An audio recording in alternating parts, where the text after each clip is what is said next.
hoping there'd be more people here. Hopefully more will show up. I want to let you know we will have pizza here. Somebody's going to go pick it up at 7 o'clock for me. And EMS is going to be here at 7:30 to do an overdose reversal demonstration. So that'll be interesting. I want to thank everyone for coming out tonight, of course. Thank you all for all the shoes y'all collected. Everybody, a lot of people helped out collecting shoes. And thank you to everybody who set shoes up for us, and the flags and the tents, and helping us all get this set up tonight. So I'm glad y'all are here. It's really sad that we have to keep upping the number of shoes for this demonstration. And it's horrifying to think that each of these pair of shoes represents so many mothers, fathers, sons, daughters, brothers, sisters, and so on that lost their lives to an overdose just in the last 24 hours. All them shoes out here represents a person that died in the last 24 hours of an overdose. That's one day. The last recorded 365-day period that the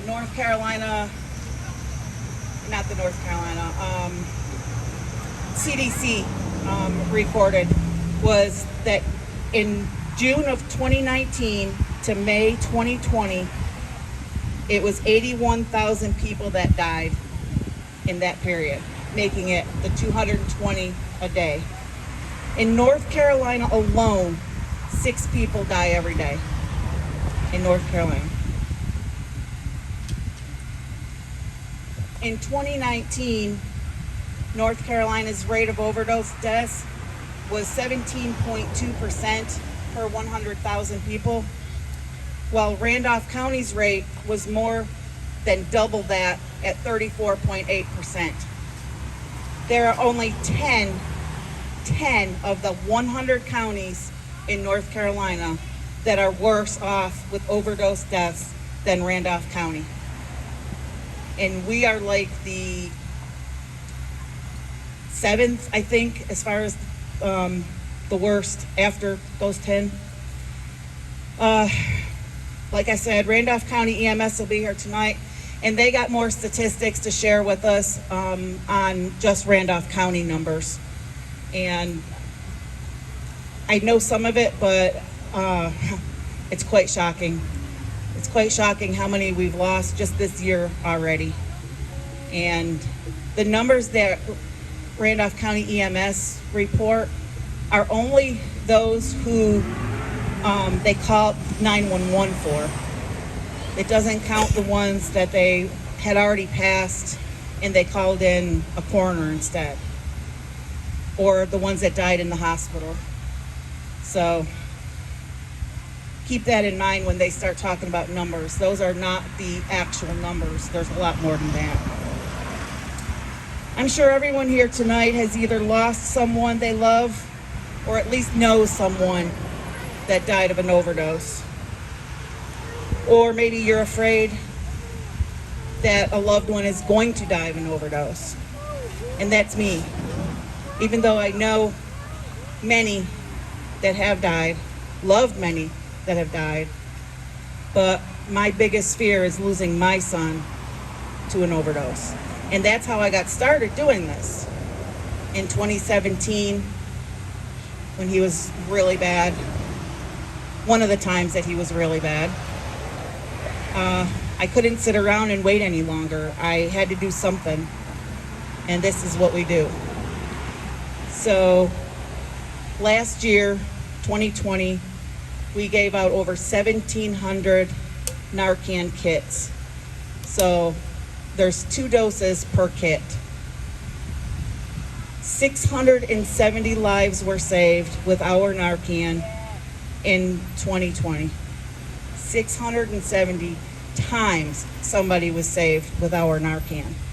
That doesn't mean 670 people, because a lot of times they were saved multiple times. And that's okay. We don't care if it was one time or 100 times that we have to save them with Narcan. It's worth it. They are worth it.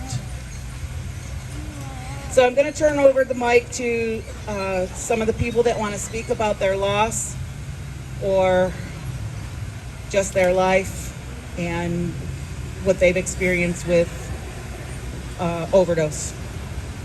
I don't have a sign up. I don't have a list. Anybody want to go first?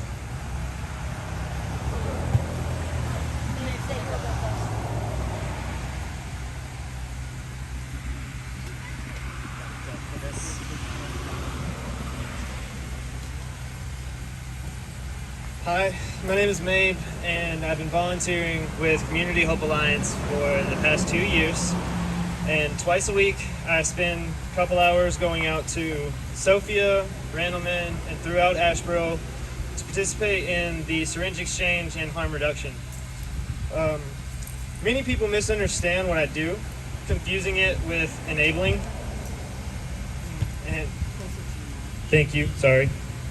Many people misunderstand what I do, confusing it with enabling.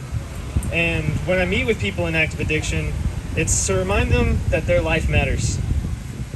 Around 30 times this month alone, and recently as 2 days ago, someone has thanked me for their life, for saving their life, just for handing them Narcan, for treating them like a human when the majority of society treats them like a burden. For Community Hope Alliance, I admit I was one of those people. I thought the same way. I was broken and without compassion. Some people on that table I was rude to, and I'll never have a chance to say that I'm sorry. And I have to be accountable for my actions. That it's my present that influences my future. And we must all do our part to fight the stigma placed on those with mental health disorders and substance use disorders. A stigma that stains how we are seen even after recovery happens. Today, I am 350 days off of marijuana that I used for my own medically assisted treatment. And today is actually my 1,000th day away from alcohol and hard drugs like meth, coke, bath salts. And even though I'm looking for work as a peer support specialist, today my mother called me a drug addict loser. After everything that I do, being just shy of 3 years clean, some people will never be able to see me as anything more than who I used to be. They won't be able to see the person that I've become. And this table is proof that we could lose a loved one at any time, any day. So we have to all choose to love, choose to be better than we were yesterday. And I love you all, even if I don't know you, I love you.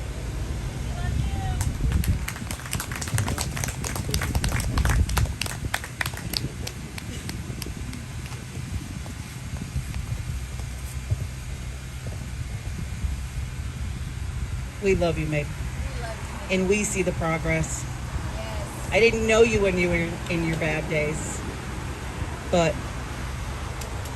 we don't care. We love you. Who wants to go next? Nobody else wants to speak. I'll take it. Oh, that's just... oh. Got it? All right.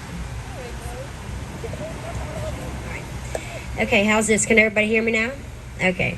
My name is Tanya Wall. And last month, July the 27th, I celebrated 8 years sober. Thank you. The applause, it's humbling, it's embarrassing, but I'm proud of myself. And it's taken me a long time to actually be able to say, because inside that junkie is always there. I feel it. To say I'm proud of myself. On this table behind me is my twin sister. She passed away over 6 years ago. Identical twin. My father, he was only 24. An ex-boyfriend who was only in his 30s. And many others, unfortunately, that there are no photographs of, but I've lost a lot of people. Due to Kelly's Narcan, I have used it 3 times and saved 3 lives.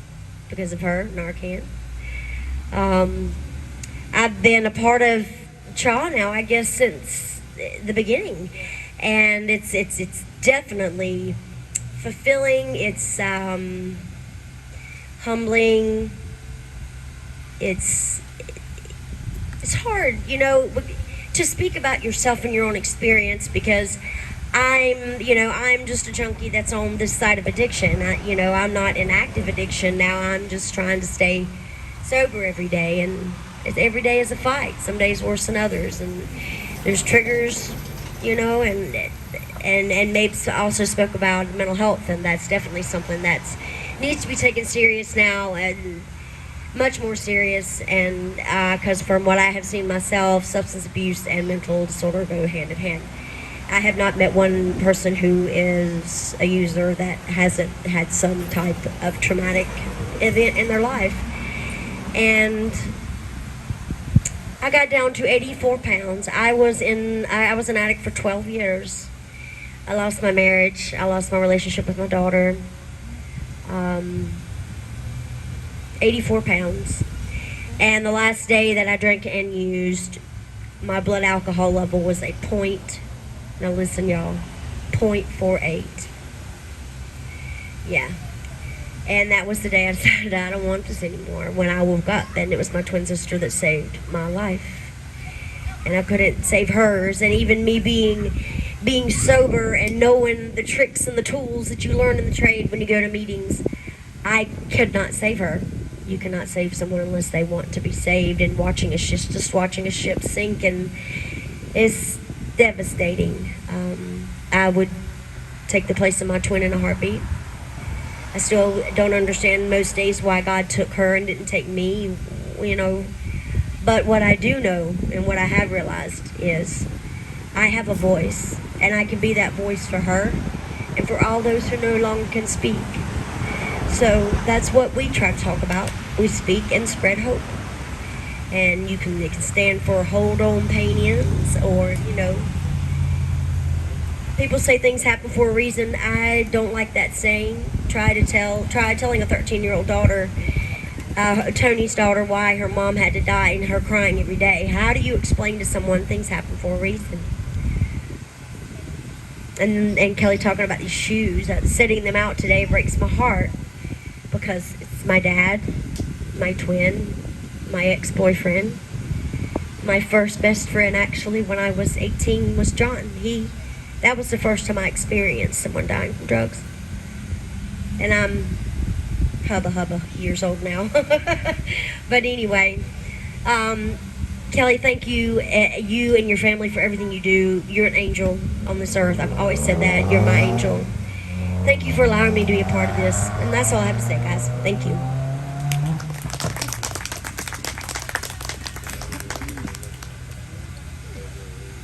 Okay. Brittany's up next.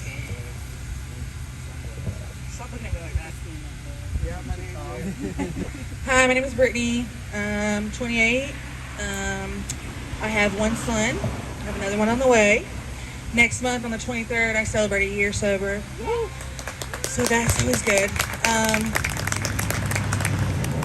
I recently had more than one person tell me, don't forget where you came from. And that really stuck with me hard, because it's not where you come from, it's what the choice you made in your life that changes your life. It's not what I was before, it's not who I am now. It's just a period of time that I wasted.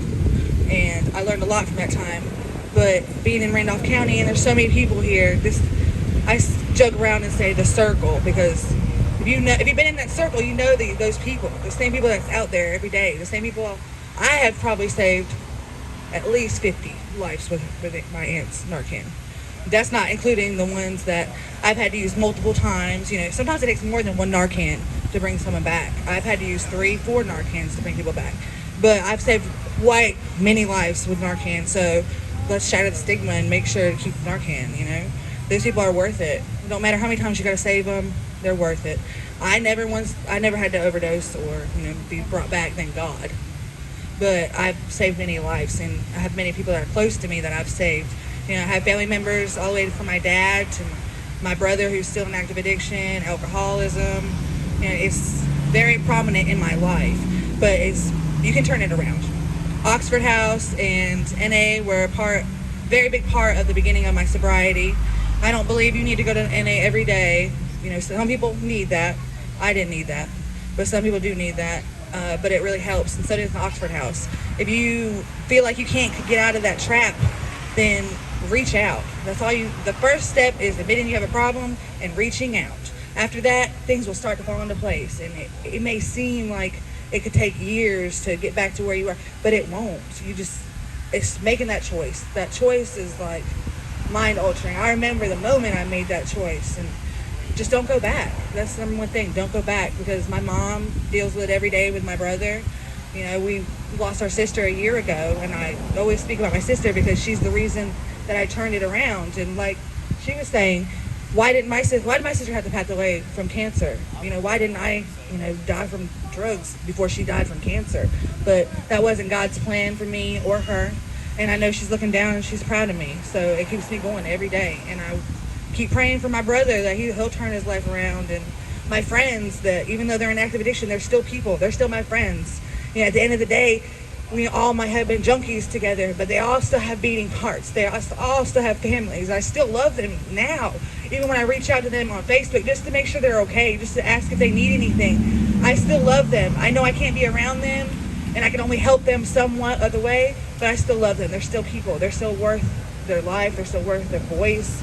And it's just, especially in this county, everybody's so junkie this, junkie that. If they see somebody walking down the road, I've done it myself. They stigmatize people, they judge people, especially in this county. And it's just terrible. Like, we need to start lifting people up and stop pushing them down, because pushing them down, it is not going to help them. Telling them that all the things they've done wrong and telling them, that you've seen people do better, it's not going to help them. Just help them make that choice, and once they make that choice, make sure they don't go back. But thank you for letting me share. I'm sorry everybody who's lost somebody that's here. I haven't lost anybody extremely close to me, but saving lives is what we're in the business of doing, so let's keep doing it.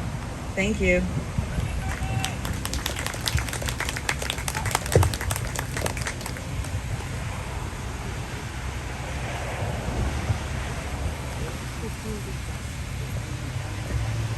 Under Community Hope Alliance. Hopefully they're ready. Nico, you want to talk for a minute? Say hi. Say hi. Say hello. No, you can't. You can't touch your mouth. Look. Say hello. You do it. Say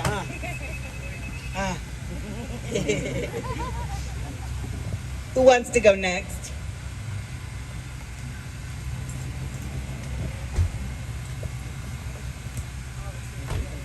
All right, Nate's going to speak.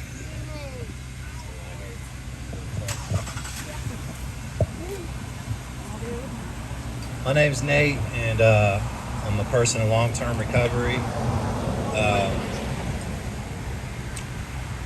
I've known Kelly and her family for probably about 3 years, I think. I met him through another friend of mine that works in Greensboro at a harm reduction program. And so Narcan saved my life, oh my gosh, probably 25, 30 times. I don't know why. Sometimes I question why it's me, and it's hard to I see my friends die and I'm still alive. So I keep on trying to fight and stay clean. It's been a struggle for me. I've been trying to stay clean for several years in a 12-step fellowship. And recently I've decided to expand my recovery and look in different places, because there's all types of recovery.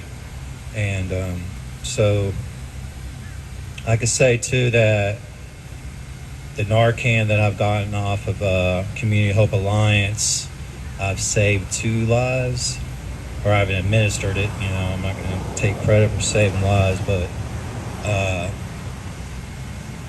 and I've also experienced discrimination and shame. I was in a hospital, and I had a doctor tell me he didn't care if I lived or died in front of a bunch of nurses, and I was fighting for my life, you know, and that was hard to overcome. But I'm really grateful for this program. I've had friends die of overdose, and I don't want to see it no more. And I'm very humbled, and I'm very happy that Narcan is available, because I wouldn't be here if it wasn't. Thank you.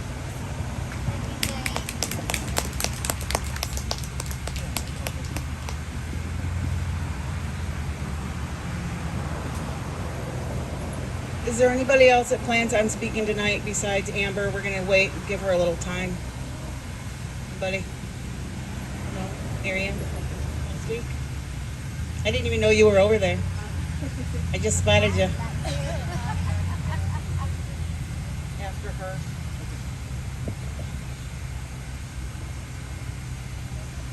You gotta hold it close.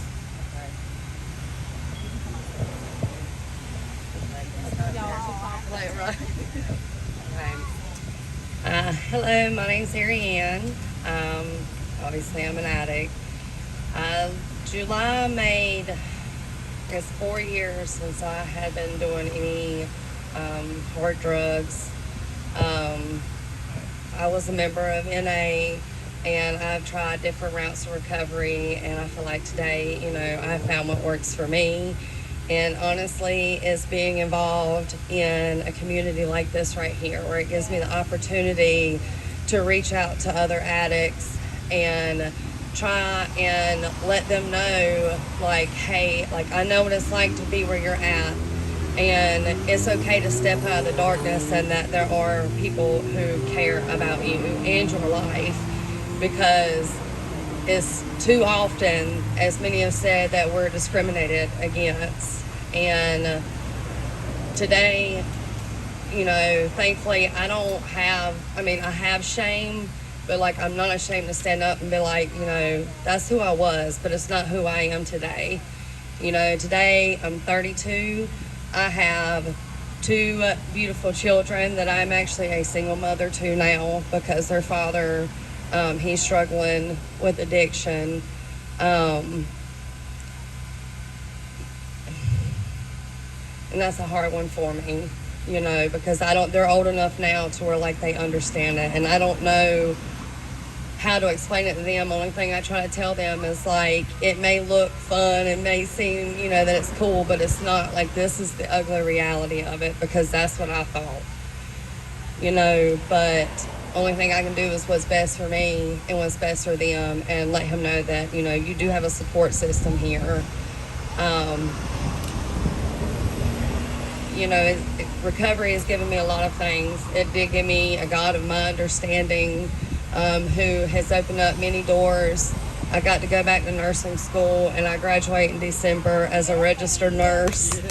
Like, you know, that's something that I never thought that I would be able to didn't think that I was good enough to be able, you know, to do. And it was a long road to get there, but it's finally here.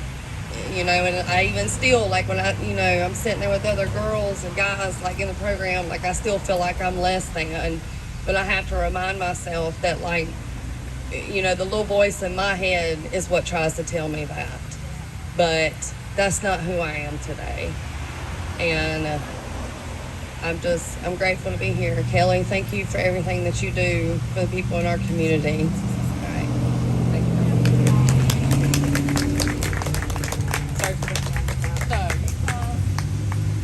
All right, we got Pastor Doug Hefner here, who is actually the president of our board, and he's going to sing a song or two for us until EMS gets here. I'm not going to sing a song. Oh, I thought you were going to sing. I know I'm not. I'm just going to say a few words. Even though I'm a chairperson of this board, Kelly does all the works. But a few years ago, I was reading the paper and I saw what Community Hope Alliance was doing and I wanted to be a part of it because I have a daughter who is struggling with substance abuse disorder, and she's at Troza right now. She's been clean for about 19 months, and so that's a great program. So thank you. We're proud of her. And I thought what you said, what everybody said, is so powerful because it's something we all go through. Maybe it's not substance abuse disorder or a mental health issue, but we're all going through something.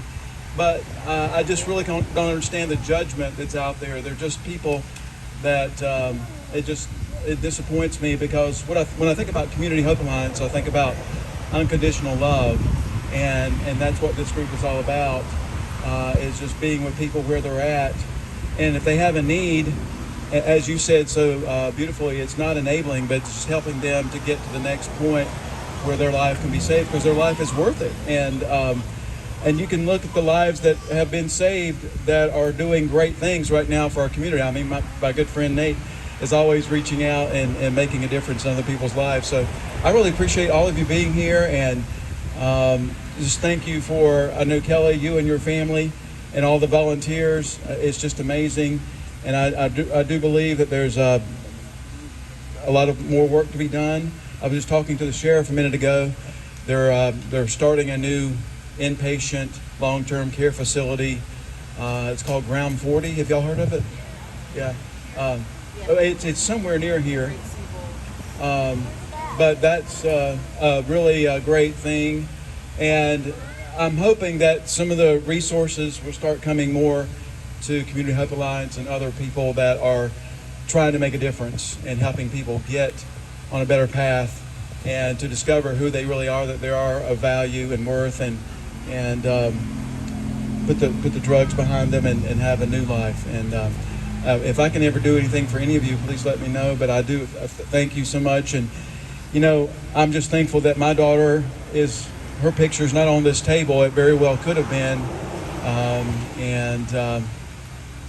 But for those of you who have losses, my heart goes out to you, and I know that the Lord will bless you in your loss and in your journey. And you've got people, you're not alone. The people here, just the stories I've heard tonight are so inspirational. And I want to thank you, and I continue praying for you. And God bless you. And thank you for being here tonight.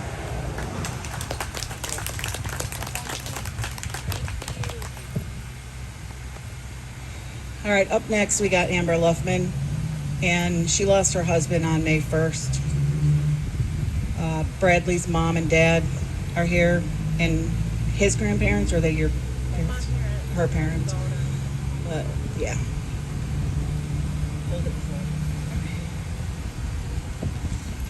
This is sort of ironic because I wrote something to try and encourage you all with, and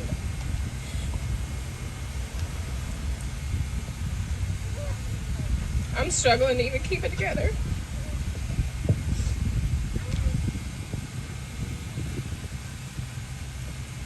So my husband is the handsome one right back there, and I am wildly in love with him. His name is Bradley James Luffman. I married him on May 3rd, 2018, and he died May 1st of this year. He was handsome, hilarious, and brilliant. He lit my soul on fire from the very beginning.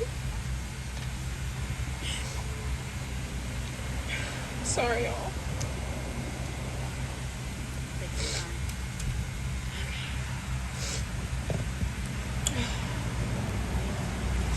Our third anniversary was his third day in heaven. I asked him in whispered prayer a couple of weeks ago what he wanted me to share here today. This event is so very heavy emotionally for many of us who have loved and lost someone to addiction. What could I possibly say? I felt like there was something whispered back to my spirit, so I'll share what I think Bradley would like me to say here today. The whole time I knew Bradley, his sole mission on this earth was to get me to believe that love is worth pain. He even had a tattoo on his wrist that said, "No love, no pain. You can't have one without the other." And while Bradley and I deeply loved each other, we also hurt each other deeply at times. There was a strange beauty to that. We were perfectly imperfect together somehow. Love always won out in the end, though. Not even all the ghastly pain addiction brought could drown out the love we had for each other, or the love that held our family together, even when we were often apart.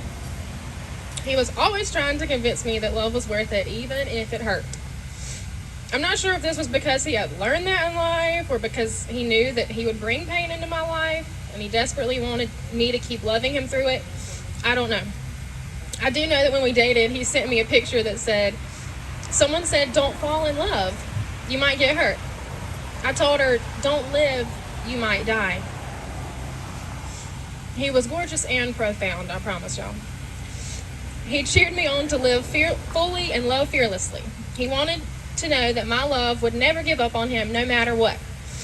More importantly, I think he also wanted me to be okay through the struggle of loving him through addiction, because he didn't want me to be in pain. So I believe he just worked consistently to convince me love was worth the pain, to change my perspective. I ran from our marriage as soon as I started seeing signs that he might get arrested again, or go back to prison long term, or die. I wanted to run because I didn't want the pain. I did that for most of our marriage. But one of the proudest moments of my life was last September, when I told him face to face, when I got to surprise him while he was working in rehab, that I was rededicating myself to him in our marriage. That I would love him and be faithful to him no matter what comes. And I absolutely meant it. I didn't think about taking it back over the next 8 months as he constantly relapsed and program hopped. I never removed my marital status off social media, which is a big deal, y'all, because I flopped a lot the first couple years with that one. I didn't remove my ring either, though. My heart was staying by his side, and I meant what I said that day last September. I guess he had finally convinced me that loving him was worth it. Bradley was worth the pain that addiction brought into our lives. Loving him despite the pain had finally become worth it to me. 7 months after I made that commitment to him, addiction took him from us for the last time on May 1st. I realized my grief did not start on May 1st. My grief began long before my husband took his last breath. When you love somebody who struggles with substance use disorder, you start grieving them the day they start using, because you lose them over and over and over to relapse or incarceration, or just the reality that they are not themselves whenever that demon takes over. My husband's been gone 4 months now, but my daughter and I have been grieving Bradley for 3 years. I believe Bradley smiles from heaven today if he can hear me say, I now believe in my heart love is truly worth the pain it often brings. Loving him has finally convinced me of that. He was worth every single tear and every single agonizing, heartbreaking, gut-wrenching second walking through active addiction with him. I will never regret him. I would never take back walking through those last 4 years with him. He was my miracle. I prayed for him, and God answered those prayers for his healing and deliverance, just not the way I thought God would. When I see Bradley again, it will be in a place where he won't have to convince me that loving him is worth the pain anymore, because we'll both be perfectly safe, healed, and whole with our Jesus at that point. The person you love and honor here today, aren't they worth it? Aren't they? Every moment, the love that keeps you caring, that's what it's all about. Love, people, sacrifice. We all share in tremendous grief, but only because we all share in tremendous love.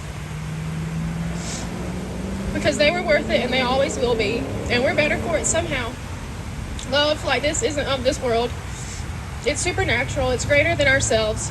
I lost a lot when I lost Bradley, but I gained so much more simply by knowing and loving him. God's word says love is as strong as death. Death is final. You can't undo it. Death can't be stopped, nor the pain it brings. But love, it's that way too. You can't undo it. Love cannot be reversed. Death cannot undo our love for those we lost. And the love we will always have for them does something death cannot. It lives on. It lives on in the ways we honor them and work to make the world a better place today because of what loving them yesterday taught us. Love, I truly believe, ends up being stronger than death in the end. And that makes love and loss here worth it. The ripple effects touch lives we don't even recognize when we turn our grief into gratitude. What better way to honor what they meant to us than rededicating that love back into the people still around us? I pray we can all honor our lost loved ones to addiction not by drowning in sorrow endlessly, but by carrying the love we can no longer invest in them to the hurting community at our fingertips. God's two most repeated phrases in the Bible are fear not and love one another. Fear not and love one another. I'm grateful God gave me an opportunity to learn that and apply that in my life with my husband. Thank you for letting me share.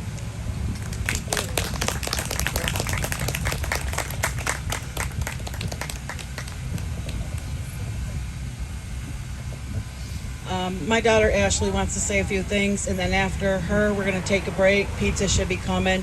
But if you wouldn't mind checking out the table over here, the first table, there is some Narcan up there, the nasal kind and the naloxone, the needle kind. And also, please sign in up there just so we have a little bit of a count. I mean, we didn't have a great turnout, but I'd still like to keep track of who came. And there's also some sheets up there for some upcoming events with Community Hope Alliance. One of them is September 18th. Myself, Community Hope Alliance, and a few other nonprofits are doing two different things. We're having a yard sale throughout the community, and I'm going to be set up at the Ramsar Flea Market, the west end of Ramsar Flea Market. I'm not doing a yard sale, but I'm going to be selling food for Community Hope Alliance, and I'll have vendors underneath us. And then that evening, we're doing a fun night at the Franklinville Park, and everyone's welcome to come. We'll be selling barbecue plates and hot dog plates. The three nonprofits that organize this will be selling the food, and we split that money in the end. And then we are starting a human library event. And if you don't know what human library is, Google it. It's really interesting. But actually, you don't have to. Get a paper over here off of the table over here and read about it. But Ashley's going to say a couple things, and then please go up to that table, wander around. There's snacks and drinks over there. And most importantly, look at the pictures up here of the ones we've lost. Hey guys, there's two things that I took from people speaking so far today. One is that we need to stop putting people down and treating people ugly no matter what their decisions in life. I've said it before and I'll say it again. We're one decision away from being in their shoes. One accident, one prescription that will change our lives. There are people who got injured in high school and got prescribed a medicine by a trusted physician that ruined their lives. We are no better than any person. We're no better than any of these people up here on these tables. They deserve our respect, just like we deserve each other's respect. There's no difference. That's important to me, but also it's important to me for people to understand that people's lives are worth saving over and over again, no matter how many times it takes. I have said it before. If any of you have me on Facebook, you've probably seen me argue with people on Facebook about this, and I'm working on that. I promise. I'm trying not to argue with everybody, but there are people out there that think that there should be a 3-strike thing with naloxone, and I think that's the craziest thing I've ever heard. It hurts my heart to imagine that. And I know people who wouldn't be here today if that were a thing, which obviously who could ever just make a decision that they don't deserve that 4th dose of naloxone to save their lives? I mean, that's insane to me. But the thing I want people to understand is we work with people who wouldn't be here today if that existed. And those people are out here doing big things. They're amazing people. They are saving lives by the thousands, like my mom. But there are people who would not be here today if it wasn't for the naloxone that we distribute. And because of that, they're doing big things, and they're making big steps. Yeah, we wouldn't be here today if it wasn't for the naloxone that saved Chase Holloman or Louise Vincent or Tyler Yates or any of the people that have taught us the things that they've taught us so far, which is way too much to ever go over in a little speech right now. But it's just important to me that you guys understand that these people are doing big things, and that any person that we saved with naloxone can turn their life around and do those big things. They can. People think it's enabling, but to me, it's keeping them alive long enough for them to recover. They're never going to recover if they don't survive. So I'm going to give people naloxone as many times as it takes to get them to the point where they're ready for that in their life. Because if they're not ready, you can't force them into it. So when they're ready, they might do these big, amazing things, or they might become the mother that they've always wanted to be, or the father that they've always wanted to be. I've watched people grow from their addiction and become amazing parents, or become amazing siblings, or become amazing community people doing huge things for our community. I just feel like it's really important for people to know that it doesn't matter how many times we distribute naloxone to a person, their life is still worth saving 100 times over. And I don't care how many naloxone kits we use, it's worth it to keep them alive so that they can reach their point of recovery and live the lives they deserve. Other than that, I think the other important thing I want you guys to know is the naloxone. If you've never used it before, it's super easy.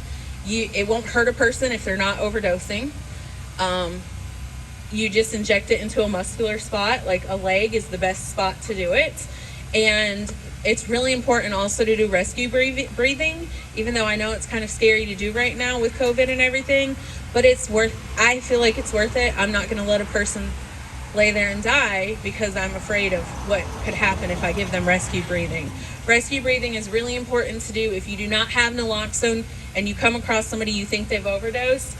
Please call 911 immediately, get them on their way, and administer rescue breathing, because the most important thing to help them survive an overdose is breath. They need you to breathe for them, and they need to start breathing again. I think that's all I gotta say.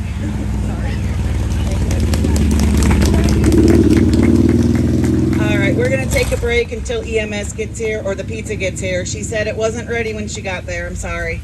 But please go around to these tables and check things out. And there's free bracelets up there. One side says Community Hope Alliance. The other side says End Overdose.